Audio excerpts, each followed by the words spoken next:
상승이냐 하락이냐 간밤에 미국 시황 정리하고 우리 증시를 전망해 봅니다. 굿모닝 주식 브리핑.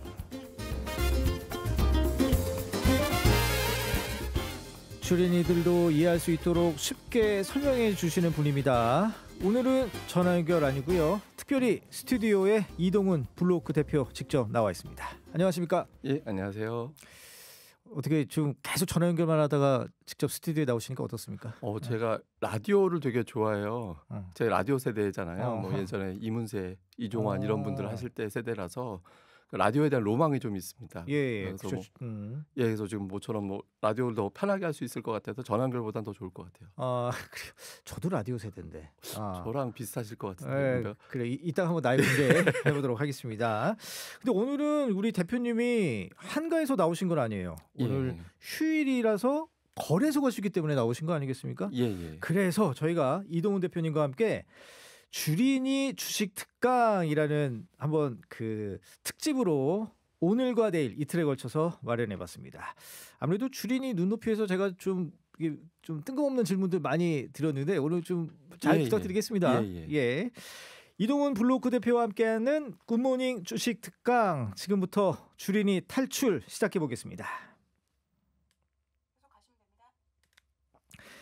예, 오늘 주식 특강인데 평소에 아무래도 궁금했던 주식 용어, 그게 첫 걸음 아니겠습니까? 주식 용어를 알아야지 뭐 다 이해할 거 아니에요. 예. 근데 뉴스에서 보면 상승장, 뭐 하락장, 뭐 이런 얘기가 뭐 많이 나와요. 근데 그거 좀 설명 좀 해주십시오.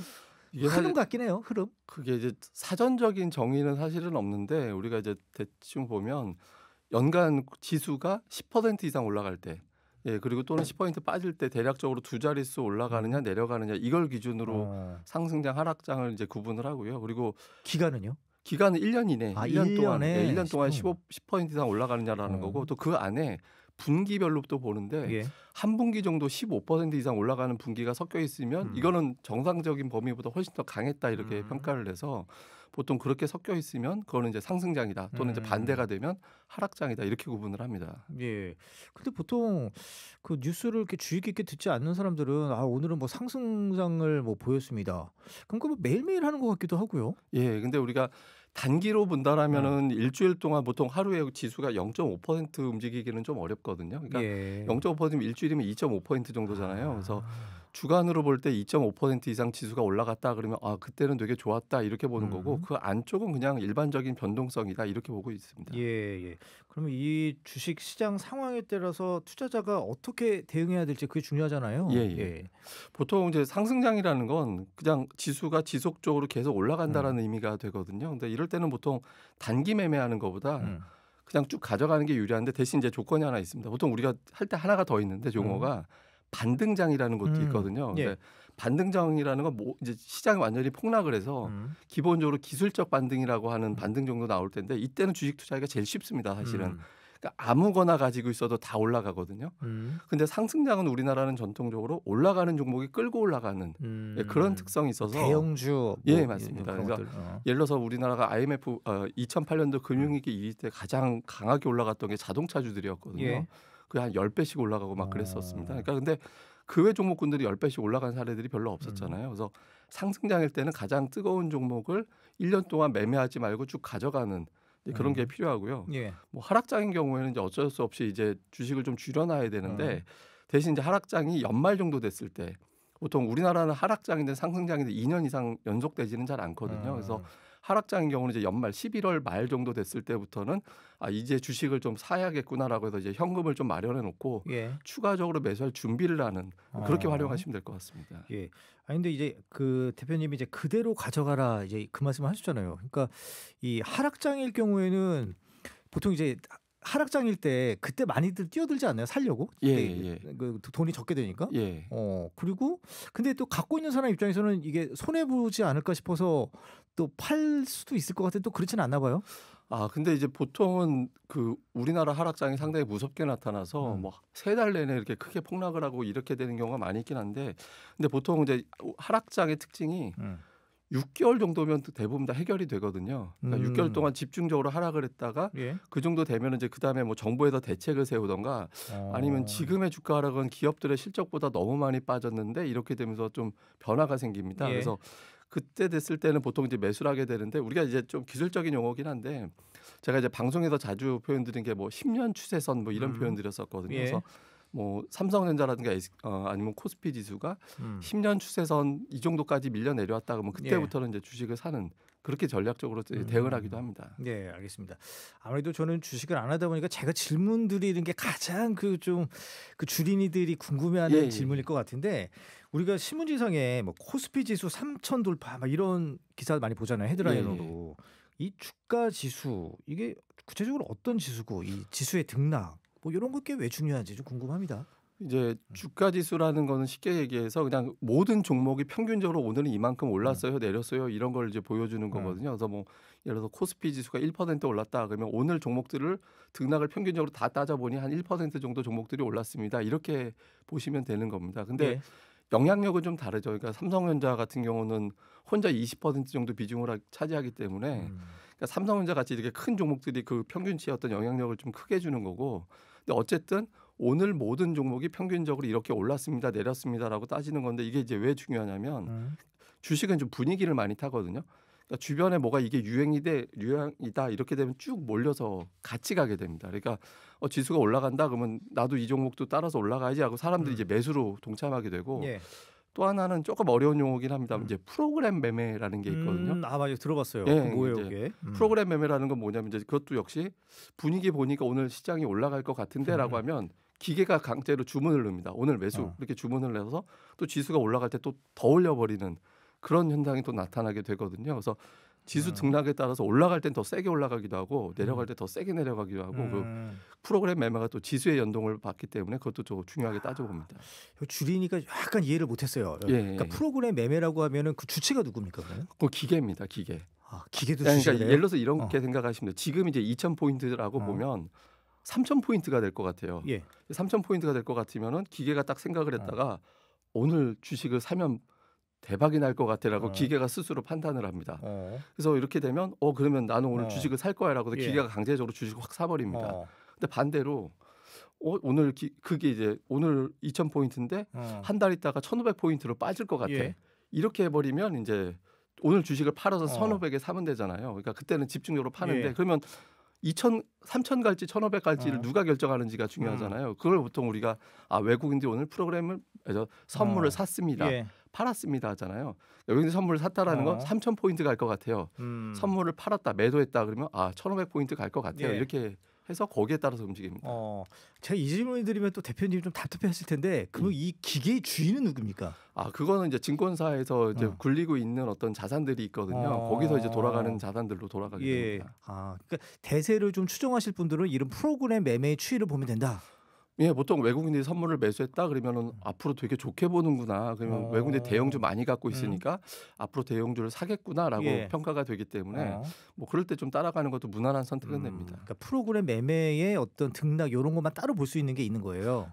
그냥 외국인들 선물 우리가 보통 뭐 외국인 오늘 선물 어떻게 매수했습니다, 매도했습니다 이렇게 얘기하잖아요. 그래서 외국인들 선물을 계속 사는구나라는 정보가 나오면 괜찮아지겠구나 이렇게 판단하면 됩니다. 그러면 오늘 이제 주린이 특강 계속하고 있는데 이제 용어 좀 더 알아보겠습니다. 우량주, 뭐 성장주, 가치주 이런 얘기 많이 나오잖아요. 이것도 좀 설명 좀 해주세요.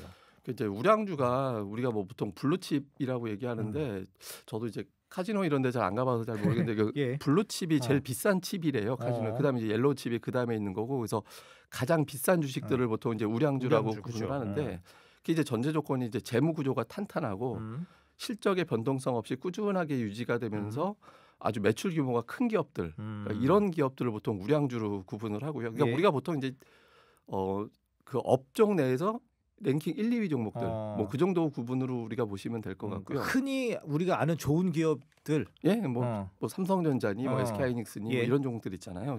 이걸 이제 우량주로 보고 성장주는 매출의 변동성이 상당히 큰 기업들. 그런데 한 4년, 5년 정도 내다 보니까 되게 좋아질 것 같다. 이게 보통 이제 바이오 기업들이 그런 대상이거든요. 그러니까 지금은 자신이 없는데 확신이 없는데 이거 하는 거 봐서는 5년 있다 이 신약만 나오면 매출이 갑자기 10배로 올라갈 것 같아요. 이렇게 이제 기대를 하고 있는 기업들. 또는 이제 최근에 한참 유행했던 게 그러니까 2차 전지가 앞으로 2차 전지가 엄청나게 활성화가 되면은 매출이 10배 올라갈 것 같은 예. 이런 이야기들이 돌았잖아요. 그러니까 이렇게 이제 성장을 앞으로 매우 빠르게 기대를 걸고 있는 기업들을 이제 성장주라고 보통 구분을 하고요. 예. 그다음에 이제 그리고 가치주. 가치주는 그냥 우리가 보통 저평가주라고 얘기하는데 그 저평가의 기준은 실적은 이렇게 잘 나오고 있는데 주가가 꼼짝 않고 있네. 그러니까 이런 건 실적 저평가 종목이라고 얘기하고 어떤 기업들은 회사의 땅이 되게 많을 수도 있잖아요. 그래서 땅도 많고 회사의 자산도 이렇게 많은데 회사의 자산을 보니까 한 5조 원인데 네. 이 회사의 시가총액은 3조 원밖에 안 된다. 그러면 이것도 저평가잖아. 이렇게 구분을 하거든요. 그래서 뭐 실적이라든가 아니면 자산 대비 주가가 싼 종목들. 근데 이제 우량주하고 가치주하고는 조금 구분이 돼요. 그러니까 우량주라고 해서 반드시 가치주에 들어가는 건 아니라서 두 개가 살짝 이제 저평가 여부를 따져서 이렇게 구분을 하긴 합니다. 근데 대표님 우리가 일반적으로 저평가돼 있다라고 얘기하는 거는 그야말로 그 잠재력이 있다라고 보여지는 거 아니에요? 아니요, 그 저평가라는 건 이제 잠재력이라고 얘기하지는 않고요. 그러니까 현재까지 눈에 보이는 것만 가지고 따져보는 거라서 지금 이 정도의 실적을 내고 있는데 주가가 왜 경쟁 기업은 2만 원까지 올라있는데 이 종목은 만 원밖에 안 되네. 그러면 이 기업은 저평가구나. 그렇게 이제 따져보거든요. 그러니까 미래를 보는 게 아니라 현재 눈에 보이는 것만 봤을 때 주가가 쌌느냐 이걸 따져봅니다. 그러니까 뭔가 문제가 있으니까 저평가가 돼 있다. 그렇거나 사람들이 모르고 있거나. 예, 근데 이제 사람들은 후자 쪽이지 않을까라는 이제 기대를 갖고 하는 거죠. 그런 종목들을 한번 찾아놓고 누가 알아주겠지라고 할 때까지 기다리는 거죠. 예. 그 아까 대표님이 그 성장주 설명하실 때 그 매출 변동성 요거 말씀하셨거든요. 예. 근데 이 변동성이 크다. 요거는 뭐 등락이 크다 이렇게 이해하면 되는 거예요? 예, 보통 이제 일반적으로 주식은 하루에 한 2.5% 정도, 이제 그 정도 이하로 오르고 내리고 하는 게 일반적이거든요. 그러니까 보통 일반적인 한 1% 보는데 변동성이 크다라고 할 때는 종목이 5% 정도 이상 오르고 내리고 할 때 그때를 좀 하루 기준이에요? 예, 하루 기준입니다. 그래서 그 정도 되면 이제 크다라고 하는데 일단 이런 종목군들은 하루에 기업 가치가 5% 이상 올라가진 않거든요. 일반적으로는. 그렇기 때문에 이제 크게 올라갔다가 이제 다시 좀 빠지는 구간이 나와서 중장기 투자하시는 분은 이렇게 변동성 나올 때 접근하는 건 되게 위험하고요. 단기 매매 하시는 분들은 이럴 때 거래량도 많이 붙고 주가가 이제 올라가고 하면 하루에 뭐 2, 3%씩 수익을 낼 수 있는 기회가 오기 때문에 이제 단기 매매 하시는 분들한테만 유리한 뭐 그런 형태로 보시면 됩니다. 그러면은 저같이 이 주식 주린이들 초보 투자자들은 어떻게 해야 됩니까? 이 변동성이 큰 기업을 좀 눈여겨봐야 될까요? 그거는 대단히 위험하다라고 봐야겠죠. 그러니까 변동성이 크다는 건 뉴스 갖고 반응했다는 얘기거든요. 그렇죠. 어떤 뉴스에 움직였다라고 봐야 되기 때문에 그런 뉴스는 또 지나가면 다시 또 쭉 빠지게 되기 때문에 그래서 그런 종목군들은 이제 오히려 접근을 피하시는 게 좋고요. 차라리 만약에 변동성을 이용할 거라면 별거 아닌 뉴스 같은데 그냥 많이 빠진 거 있어요. 그러니까 뭐 그 매출이 한 1% 정도밖에 타격이 안 나올 것 같은 뉴스. 예를 들어 100억짜리 기업인데 1억짜리 수주가 취소가 됐어요라고 하면 1% 타격 받는 거잖아요. 근데 이런 기업이 주가가 갑자기 5% 빠졌다 이래 버리면 그날은 오히려 과하게 반응했으니까 이럴 때 좀 매수해 볼까? 이런 정도로 접근하면 되는데 근데 결과적으로는 이제 초보분들은 이런 종목 안 사시는 게 낫습니다. 그래요. 그러니까 지금 아마 2차 전지가 좀 가장 그 적합한 예일 것 같은데 남들 다들 이제 친환경적인 기류가 흐르다 보니까 2차 전지에 다 많이 뭐 이른바 뭐 몰빵 뭐 하는 분도 계신데 이번에 저기 트럼프 대통령 오면서 정책이 바뀌면서 많이 좀 손해를 보신 것 같아요. 제 주변에도 2차 전지 가지고 표정이 바뀌신 분이 있는데, 그러니까 2차 전지로 뭐 되게 많이 버셨다고 했었는데 저는 그래서 이제 수익 실현하신 줄 알았는데 얼마 전에 만나보니까 그대로 있다고. 근데 그 종목의 주가가 2023년도 이후에 6배가 올랐다가 6분의 1 토막이 났거든요. 그러니까 제자리 났다는 얘기예요. 그래서 근데 이런 종목군들 같은 경우는 실제로 이제 인기가 과도하게 모이게 되면 거기에 대한 정보도 과도하게 쏟아지면서 실적에 대해서 대단히 왜곡된 정보들이 많이 나오게 되거든요. 그래서 그런 종목들 같은 경우는 좀 투자 기간을 좀 너무 길게 보시지 않는 게 유리합니다. 그러니까 보통 한 6개월 안쪽. 그러니까 이제 밀고 올라갈 때 보통 6개월 이내에서 그런 흐름 거품들이 꺼질 확률이 높기 때문에 6개월 동안 계속 올라갔다 싶을 때는 이제 정리를 하거나 아니면 이제 매수는 극도로 피하시는 게 좋습니다. 알겠습니다. 오늘 이동훈 블로크 대표와 주린이 특강 이제 하고 있는데 이거 우리 정치권에서 그 인사청문회 하다 보면은 주식 가지고 계신 분들 이게 투기냐 투자냐 그거 가지고도 참 말이 많잖아요. 이 주식에서 보는 그 투기와 투자 뭐가 달라요? 근데 이게 사실은 한 끗 차이죠. 그러니까 이걸 이제 구분하는 게 사실 어렵긴 한데 이제 우리가 굳이 구분을 하자면 목적이 뭐냐, 그러니까 목적이 뭐냐에 따라 좀 달라질 것 같은데 예를 들어서 나는 이 기업의 실적이 정말 좋아질 것 같아서 길게 끌고 가서 기업들의 실적이 이만큼 사람들이 알아줘 갖고 주가가 올라갈 때까지 기다릴 거예요라고 한다라면 그건 이제 투자에 가깝다라고 보고 있는 거고요. 반면에 이제 투기 같은 경우는 그냥 변동성. 이 뉴스가 나오면 단기 한 20% 올라갈 것 같은데 이 뉴스가 실적에 영향을 줄지 안 줄지는 관심 없고 이 뉴스 나오면 일단 올라갈 거야라고 해서 그때 편승해서 잠깐 개입했다가 바로 빠져나오면 그건 이제 예. 투기라고 봐야 돼서 내가 이제 실적에 관심을 둘 거냐 뉴스에 관심을 둘 거냐 이렇게 구분될 것 같습니다. 예, 그렇군요. 알겠습니다. 오늘 아무래도 좀 주린이 특강 좀 첫 시간이다 보니까 용어 위주로 좀 저희가 예. 제가 좀 질문을 드리고 있는데 이 주식 투자할 때 뭐 기본적 분석, 기술적 분석 좀 어려워요. 이거 좀 예. 설명 좀 해주십시오. 이제 기본적 분석은 그러니까 쉽게 얘기해서 재무하고 실적이 어떻게 나오는데 이걸 보는 거예요. 그래서 실적은 당연히 뭐 이 기업이 장사를 어떻게 하고 있느냐, 매출이 어떻게 올라가고 있고 뭐 영업이익이 얼마나 나오고 있느냐 이걸 보는 게 이제 기본적 분석이고요. 재무는 이 기업이 이제 부채가 얼마나 되지, 빚을 얼마나 졌는지를 봐야지 돈 벌어서 이자로 다 나갈 수도 있는 거잖아요. 예. 그러니까 이렇게 돈 벌어서 계속해서 부채를 좀 줄이고 있느냐 그런 것도 있고 그다음에 또 투자하려면 현금이 있어야 좀 투자할 수 있거든요. 그래서 회사에 현금은 좀 얼마나 있지? 이런 걸 따져보는 게 이제 기본적 분석이고요. 예. 기술적 분석은 이제 추세 분석이라고 하는데 주가가 추세적으로 올라가고 있느냐 내려가고 있느냐 이거를 보는 겁니다. 근데 이제 기술적 분석에서 좀 중요하게 보는 게 뭐냐 우리가 보통 5일 이동 평균선이라는 걸 얘기하거든요. 이 종목의 주가가 5일 동안 평균치 얼마 정도 되는지 따져보는 건데 우리가 야구로 치면 5일 그러니까 이 타자는 아무리 슬럼프라고 하더라도 5일에 한 번은 안타를 치는 그런 거예요. 근데 5일선까지 주가가 5일 평균까지 내려왔는데 이제 주가가 더 빠진다 그러면 이 회사는 대단한 슬럼프에 빠져 있는 거거든요. 그래서 기술적 분석상 우리가 보통 뭐 5일선, 21선 이 아래로 내려갔다 그러면 이 종목은 조금 좀 줄이거나 아니면 단기적으로 좀 희망을 좀 낮춰야 되겠구나 이렇게 보게 됩니다. 예. 그러면 이런 기본적 분석, 기술적 분석 어디서 확인합니까? 이건 이제 증권 하시는 분들은 그 HTS라는 프로그램을 쓰시거든요. 근데 거기 보시면 기본적 분석부터 기업이다라는 메뉴가 있습니다. 기업이다라는 메뉴에 들어가면 다 나오고요. 기술적 분석은 차트라는 메뉴가 있어서 그걸 열어보면 다 보실 수 있습니다. 저희 그냥 주식 투자 안 하는 사람들은 못 보는 거예요? 그거는 이제 네이버라든가 포털, 뭐 카카오 같은 포털로 들어가시면 거기에 또 기업 이름 치고 거기에 또 다 나오게 돼 있습니다. 알겠습니다. 그 또 용어를 한번 또 좀 여쭤봐야 되는데, 이게 포트폴리오 저희 대학교 때 이 경영학개론의 첫 시간에 배웠던 거. 경영학 그죠? 한 바구니에 계란을 모두 담지 마라. 이게 이제 포트폴리오 이제 얘기인데 아무래도 분산 투자가 중요하겠죠? 그게 이제 어쩔 수가 없는 게 제가 아까 뭐 반등장하고 상승장하고 다르다라고 말씀드렸잖아요. 그러니까 반등장은 모든 종목이 다 올라가는 성향이 있지만 짧고 상승장은 특정 종목이 아주 길게 올라가는 그런 특성이 있는데 내가 그 상승장에서 어떤 종목이 흔히 얘기하는 이제 주도주가 되는지 알 수가 없거든요. 그러니까 종목을 좀 분산해 놓지 않으면 소외될 때 철저하게 소외가 되는 그런 형태가 될 수 있고 또 하나는 이제 반대로 이제 어떤 하락장에서도 유난하게 많이 빠지는 종목이 등장하게 되는데 거기에 특정 종목이 많이 몰려 있게 되면 또 그게 불리하게 되거든요. 그래서 적당히 좀 분산해 놓지 않으면 뭐 소외되거나 아니면 극도로 이제 피해를 입을 수 있어서 이렇게 좀 분산해 놓는 게 필요한데 다만 이제 그런 건 있습니다. 그러니까 투자 금액이 작으신 분들 같은 경우는 분산 투자하는 게 오히려 좀 수익을 좀 극대화시켜서 이제 자금을 많이 만들어놔야 되는데 투자 금액이 적으신 분들은 그러니까 분산 투자하는 거는 오히려 조금 자금을 불려나가는데 좀 늦어질 수 있거든요. 그래서 저희가 보통 이야기할 때 작다라면 3종목 안쪽, 자금이 이제 크다 이렇게 얘기하면은 5종목 이상 이렇게 구분을 하긴 합니다. 예, 그렇군요.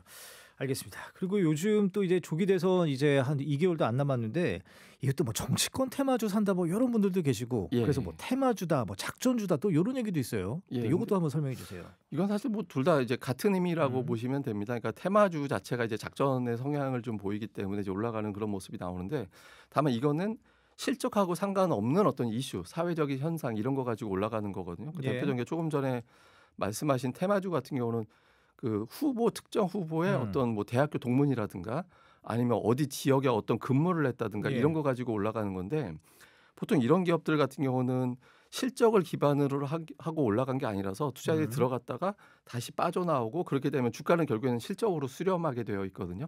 그래서 다시 내려올 수 있게 되는데 보통 우리가 테마주나 작전주 얘기할 때 한 달 반 이상은 투자하지 마시라고 그렇게 권해드리거든요. 그래서 한 달 반 정도 됐다라고 했을 때는 이제 그때는 이제 정리를 하거나 한 달 반 지난 테마에 대해서 이제 접근을 안 하시는 게 편합니다. 알겠습니다. 이제 뭐 시간이 얼마 남지 않아서 좀 끝으로 저 같은 주식 초보자들을 위해서 어떤 투자해야 될지 뭐 그런 거 팁 좀 주십시오. 예, 그러니까 시장에서 수익을 주는 건 시황이 아니라 이제 종목이거든요. 근데 내가 만약에 이제 종목에 대해서 투자를 했다라면 그냥 어설프게 누가 사라고 했다더라, 뉴스에서 나왔다더라 이런 것만 보지 마시고 이제 다양하게 이제 정보를 취득해 볼 수 있는 루트들이 있거든요. 예. 예를 들면 뭐 사업 보고서를 본다든가 아니면은 뭐 증권사에서 나온 보고서를 본다든가 아니면 회사 주식 담당자들한테 직접 전화를 해본다든가 이렇게 해서 답변해 줘요 회사 주식 담당자. 그럼요, 해줍니다. 그러니까 공시되지 않은 정보를 제외하고는 현재 회사 상황에 대해서 알려주기 때문에 예.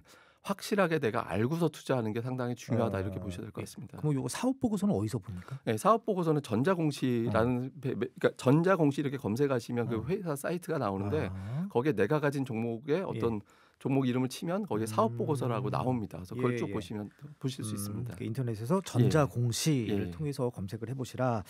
알겠습니다. 그 지금까지 이동훈 블로크 대표와 함께했습니다. 네, 고맙습니다. 예, 감사합니다. 네.